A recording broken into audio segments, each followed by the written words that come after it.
മഹാനായ പുണ്യനബി സല്ലല്ലാഹു അലൈഹി വസല്ലമ തങ്ങൾ സൽമാൻ അൽ ഫാരിസ് റളിയല്ലാഹു തആലാനോട് പറഞ്ഞൊരു വാക്കുണ്ട്, യാ സൽമാൻ അഹിബ്ബൽ അറബ ലിസലാസ്. നീ അറബിനെ ഇഷ്ടപ്പെടും സൽമാനെ.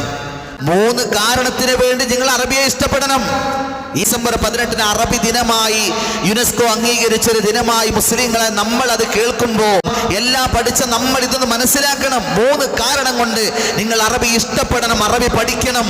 പുണ്യ റസൂൽ സല്ലല്ലാഹു അലൈഹി വസല്ലമ തങ്ങൾ പഠിപ്പിക്കുന്നു, അനിബ്നു അബ്ബാസ് ഖാല റസൂലുള്ളാഹി സല്ലല്ലാഹു അലൈഹി വസല്ലമ തങ്ങൾ പഠിപ്പിക്കുക, അഹിബ്ബുൽ അറബ ലിസലാസ്. 3 കാരണം കൊണ്ട് നിങ്ങൾ അറബി പഠിക്കണം, അറബി ഇഷ്ടപ്പെടണം. 1, ലിഅന്നി അറബിയുൻ, ഞാൻ അറബിയാണ്. 2, ഖുർആൻ അറബിയുൻ, മറ്റൊന്ന് ഖുർആന്റെ ഭാഷ അറബിയാണ്. 3, വകലാമാഹിൽ ജന്നതി അറബിയുൻ, സ്വർഗ്ഗനിവാസികളുടെ ഭാഷ അറബിയാണെന്ന് പരിശുദ്ധ റസൂൽ മുഹമ്മദ് മുസ്തഫ.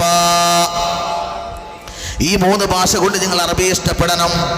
പ്രിയപ്പെട്ടവർ ആലോചിക്കണേ, അല്ലാഹുവിന്റെ റസൂൽ പറയുമ്പോ ഇത്രമേൽ അറബി ഭാഷയ്ക്ക് പ്രത്യേകതയുണ്ട്. നിങ്ങൾക്കറിയോ സഹോദരങ്ങളെ, മഹാനായ പരിശുദ്ധ റസൂൽ സല്ലല്ലാഹു അലൈഹി വസല്ലമ തങ്ങൾ പറഞ്ഞു, തഅല്ലമൂ മിനൽ അറബിയ്യതി മാ തഅരിഫൂന ബിഹി കിതാബല്ലാഹ്. അള്ളാഹുവിന്റെ പരിശുദ്ധമായിരിക്കുന്ന കിതാബിലുള്ള ഖുർആനിലെ കാര്യങ്ങൾ മനസ്സിലാക്കാൻ നിങ്ങളൊന്ന് അറബി പഠിക്കണം.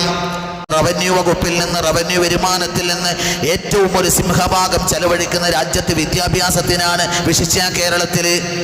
അത്രമേലൊരു സുരക്ഷയ്ക്കപ്പുറം വിദ്യാഭ്യാസത്തിന് പ്രാധാന്യം കൊടുക്കുന്നുണ്ടെങ്കിൽ, ബാലവാടിയിൽ പോലും ഇന്ന് വിദ്യാഭ്യാസത്തിന് പ്രാധാന്യമുണ്ടെങ്കിൽ നമ്മുടെ വീടിൻ്റെ അകത്തളത്തിൽ തന്നെയാണ് അറബി ഭാഷയുടെ ആദ്യത്തെ വചനം ജനിക്കേണ്ടത്.